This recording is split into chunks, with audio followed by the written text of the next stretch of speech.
pessoal. Só hoje é que me apercebi que a conta do Twitter do Pepe Escobar foi eliminada. Julgo que isto foi há uma semana atrás, mais ou menos. Isto na sequência daquilo que ele escreve na sua conta sobre a guerra da Ucrânia.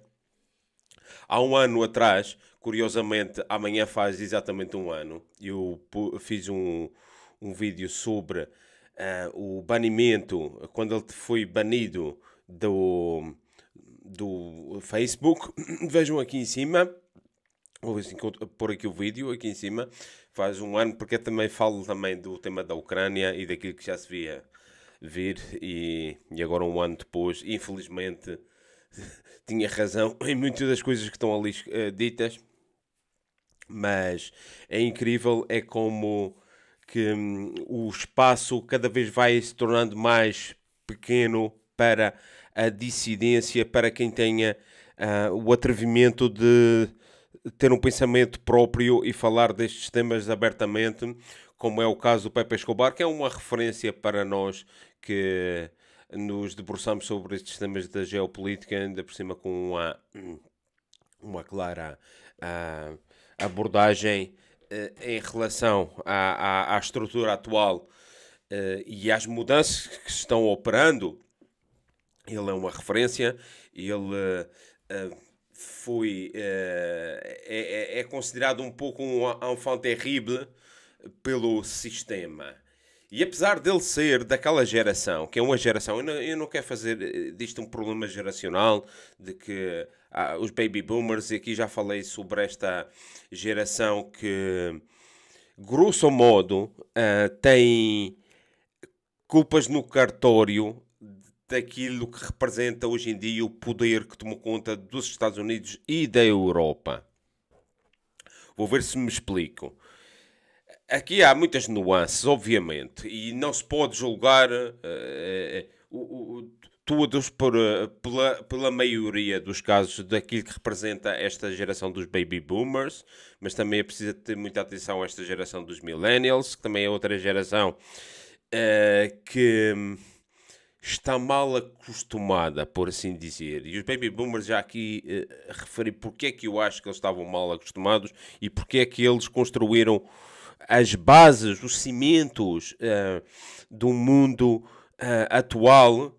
E aqui há muitas nuances, porque nós, portugueses, por exemplo, somos aqui é bastante diferente, e os espanhóis também um pouco, porque os espanhóis não estiveram na Segunda Guerra Mundial, portanto não sofreram as consequências da mesma forma, mas tinham tido uma guerra civil anterior, e os portugueses também não.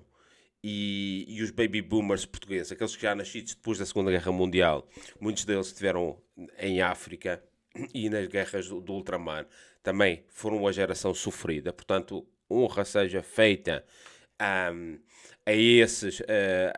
essas pessoas que não passaram pelo que aqui no centro da Europa os baby boomers passaram, mas muito em particular na Grã-Bretanha, que é o que conta realmente, na Itália, mas principalmente na França e na Alemanha, é uma geração que construiu uma Europa baseada numa ilusão, debaixo de uma alçada exterior, que é norte-americana, que também é dessa geração que viveu os melhores anos, nasceu nos melhores anos e teve a sua infância, adolescência e a sua vida adulta sem dificuldades. E é essa geração a que se deve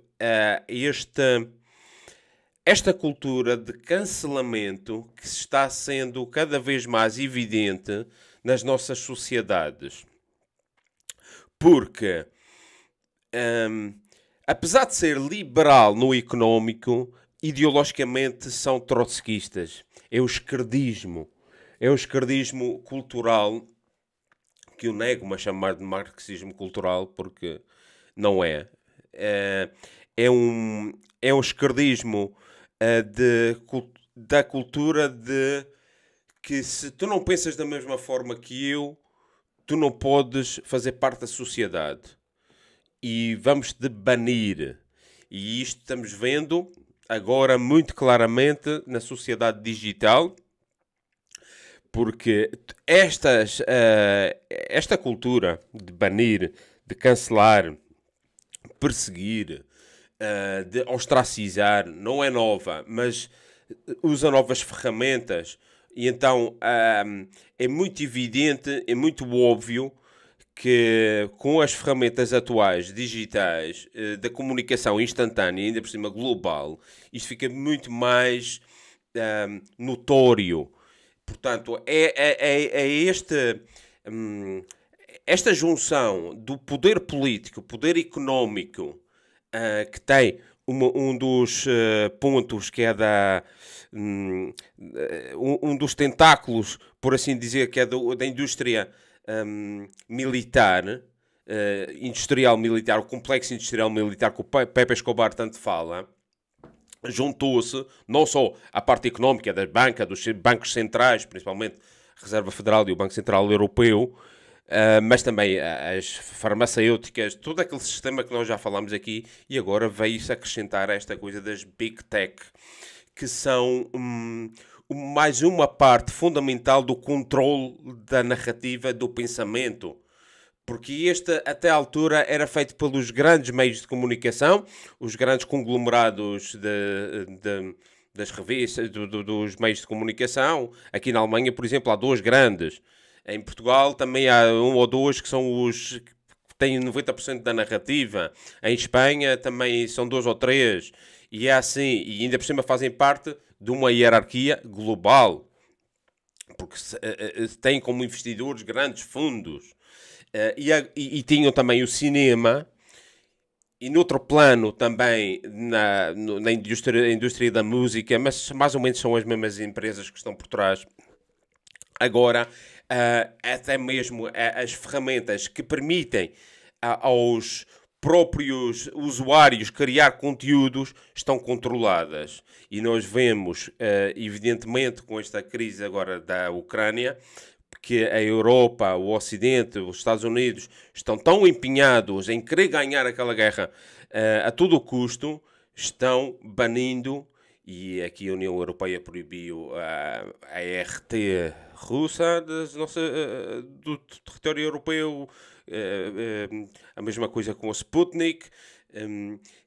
Há a ameaça constante de fecharem o Telegram aqui na Alemanha, por exemplo, e isto já vinha desde das manifestações contra a vacinação obrigatória. Há cerca de um ano que se fala disto, já é anterior ao tema da Ucrânia, e da plataforma do VK. Então isto é uma sociedade que vai dando passos no sentido orwelliano de controle de Big Brother, de que controla a narrativa. Tu, o que é que disseste? Banimos-te, foge. E então isto ainda por cima não se cinge à comunicação e à liberdade de expressão. Tem a ver também com o próprio a propriedade privada, porque o que é que fizeram, o que é que estão fazendo, se não a mesma coisa, banindo cidadãos russos, por exemplo, das suas contas bancárias, de penhorar os seus bens, de congelar as suas poupanças em bancos europeus. Portanto, já não oferece garantias nenhumas do liberalismo próprio que dizem ser representantes. Já nem acreditam naquilo que dizem ser. Então, é preocupante, e eu não sei a razão pela qual o Twitter alegou ter expulso o Pepe Escobar da sua conta. Eu sei que há um mês, sensivelmente, tinham banido durante uma semana, também por alguma coisa que ele escreveu sobre a Ucrânia, e eu quase aposto, porque nós conhecemos o Pepe Escobar, sabemos como ele pensa e o que é que ele diz, por exemplo, nas entrevistas do 247, e não é uma coisa que seja ilegal. Portanto, não sei que critérios é que estas redes alegam para se permitir. E eu julgo que tem a ver com uma coisa. Nós temos uma conta no Twitter, desde já eu aconselho aos ouvintes deste canal para que também nos sigam do Geopol na página web. Eu vou pôr aqui os links em baixo, do Twitter, da Telegram, porque é melhor ter isto aqui tudo disperso, porque isto aqui é uma grande volatilidade. De um momento para o outro cortam o canal e perde-se. Aqui temos muito pouca gente a seguir, pelo qual não é muito importante para estas redes. E eu julgo que estas redes começam a seguir e a pôr o olho em alguém ou alguma conta quando começam a ter uma expressividade maior. E eu seguia aqui, o Geopol seguia o Pepe Escobar, e eu recordo-me que há cerca de umas semanas atrás eu vi ele já ia com 40 e tal ou 60 mil, não sei quantos é que eram, dezenas de milhares de seguidores. E quando é assim, já põem ali uma luz vermelha a dizer: cuidado, atenção aí, porque esse já é um polo de informação, porque dali de 40 mil pode haver uns quantas centenas ou milhares de pessoas também com influência que têm bastante repercussão, e aí eles não permitem, porque põem em causa a narrativa oficial do que está a passar na Ucrânia, e eles não querem isto. E já tínhamos falado ontem, falei do caso do Gonçalo Lira, que está desaparecido. Ainda hoje, agora está cheio de vídeos aí em inglês sobre o tema, não há ainda rastro sobre ele, não sei, mas parece que calaram-no de alguma forma, e há outra forma de calar as pessoas incômodas, é puxando-a para um canto e dizer: tu não podes falar, tu tens 500 seguidores ou 1000 seguidores, isso não é nada, tu ficas num nível de teoria da conspiração, és um maluquinho da conspiração, ficas ostracizado por ti próprio, mas se tu amanhã tens 10 mil, 50 mil, 100 mil, aí de repente cortam-te e perdes os 50 mil seguidores. Foi o que fizeram ao Pepe Escobar. Ele tinha sido já banido anteriormente, foi banido o ano passado do Facebook quando tinha 60 mil seguidores, ainda por cima gente com importância, metida na política internacional e tudo mais, jornalistas, gente que tinha uma certa massa crítica que mexia, e ele é uma pessoa que influencia, porque ainda por cima fundamenta aquilo que diz, porque sabe, ainda por cima, sabe dos temas, de política internacional, e é crítico com isto tudo. E ele disse então à Press TV iraniana, que isto também é outro tema, não é? Estas redes de comunicação, Press TV, a Global News, que é chinesa, as que são do eixo do mal, iranianas, chinesas, venezuelanas, russas, há sempre aqui nas plataformas do YouTube e do Facebook um avisinho que são dominadas pelo Estado do Irã, pelo Estado da China, pela coisa. Mas o que é que se poderia falar da Deutsche Welle, que é a pública alemã, da RTF, da TVE espanhola, da RTP Internacional, e todas as BBC e todas as que são também canais oficiais de cada Estado, porque são dos nossos, e então aí o que eles disserem está correto, e o que disserem os outros é preciso ter cuidado, porque isto é propaganda russa, chinesa, iraniana, do que seja, porque é do bando do eixo do mal, não tem o mesmo tratamento do que nós, que somos estamos do lado certo. E ele falou à Press TV e explicou porque é que tinha sido expulso. Disse que eles estão absolutamente desesperados porque precisam de ganhar a guerra pelo público ocidental. Eles já perderam dentro da Rússia. O problema é aquilo que eu chamo a posição da NATO, o espectro de toda a esfera da NATO. Só há uma narrativa que é permitida, a narrativa que vem da Casa Branca, do Departamento de Estado e do Pentágono. E todos nós, independentes, temos sido silenciados pouco a pouco, especialmente nestas 2 últimas semanas, disse Pepe Escobar à Press TV. E continuou: estamos a contar a guerra como ela é. O que está realmente a acontecer, especialmente em Mariupol e no Donbass, o facto de a Ucrânia não ter absolutamente nenhuma hipótese de ganhar nada nesta guerra. E claro, a única solução do ponto de vista das Big Tech é cancelar-nos, acrescentou. No entanto, também expressou a esperança de que haverá no futuro plataformas indianas, iranianas, paquistanesas, africanas, latino-americanas que em breve emergirão por toda a parte e que serão o fim das Big Tech como controladoras das redes sociais. Isto eu não sei bem se é assim, e eu espero que sim, porque esta obedece mesmo àquela ideia de multilateralidade e multipolaridade, em contraposição a esta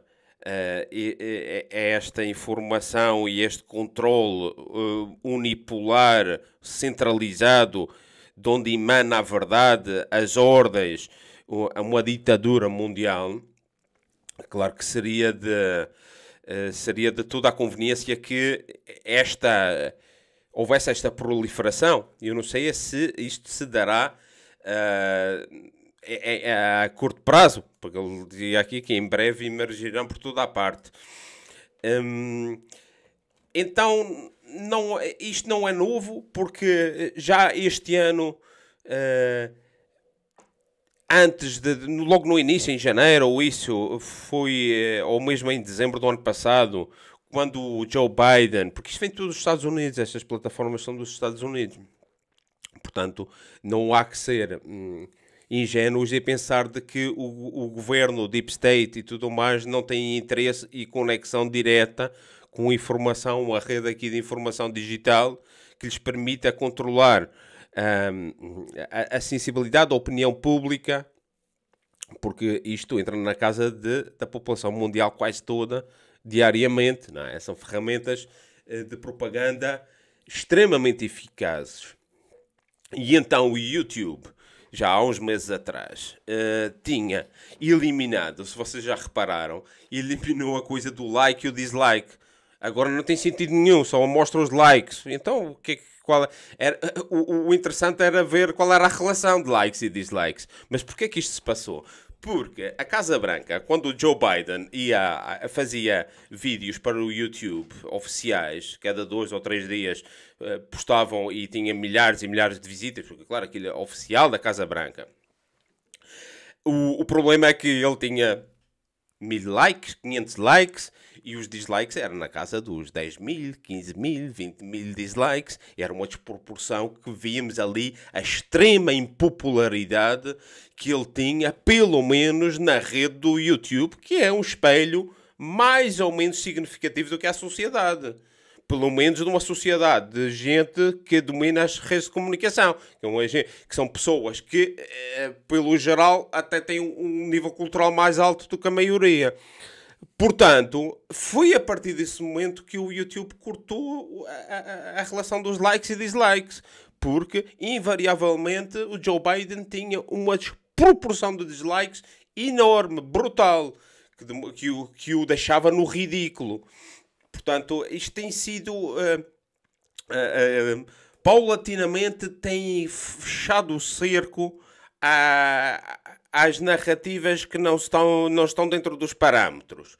Dentro daquela que se chama a janela de Overton, que é o que é permitido de falar as balizas da narrativa.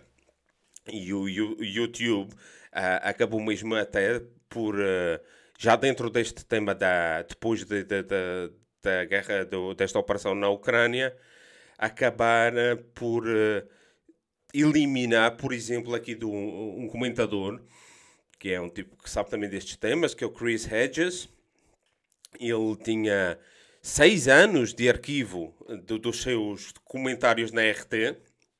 Foi tudo eliminado de um dia para o outro, sem aviso, sem nada. E é assim que eles fazem as coisas.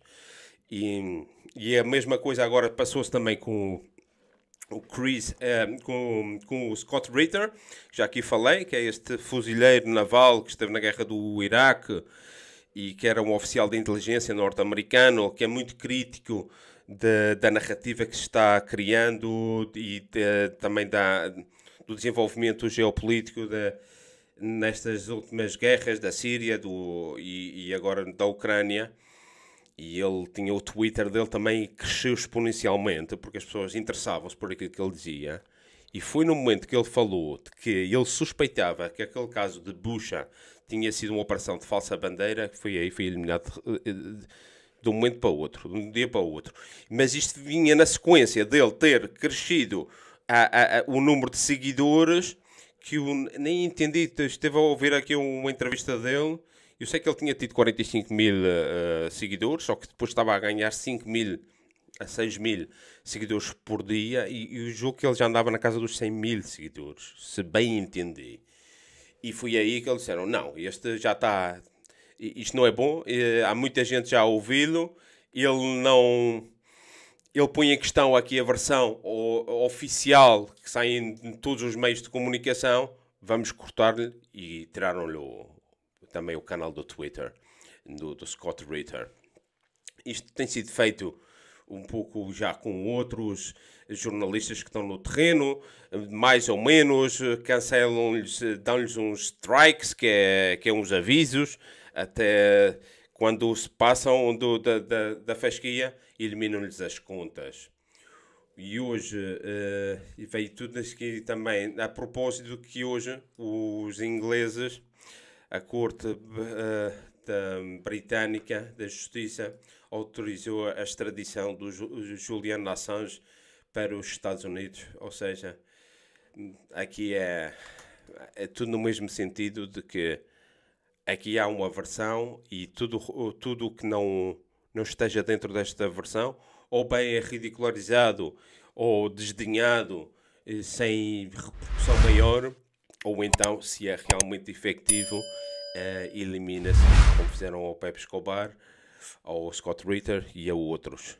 Bom, vamos ficar atentos naquilo que podemos.